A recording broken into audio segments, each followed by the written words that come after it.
Beredar video viral jembatan roboh saat diresmikan. Rekamannya juga diunggah oleh akun Instagram @faktaindo pada Jumat, 14 Januari 2022. Detik-detik jembatan roboh saat acara peresmian, tulis akun tersebut dalam unggahan. Tampak seorang pria memandu dan menjelaskan kondisi jembatan dan lokasi sekitarnya sambil berjalan pelan.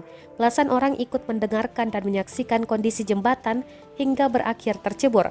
Rombongan peresmian jembatan sedang berada di tengah-tengah jembatan berbahan papan. Akibat jembatan roboh, diduga para petinggi dalam peresmian itu terjatuh hingga tercebur. Rekaman ini pun menuai berbagai komentar dari warganet.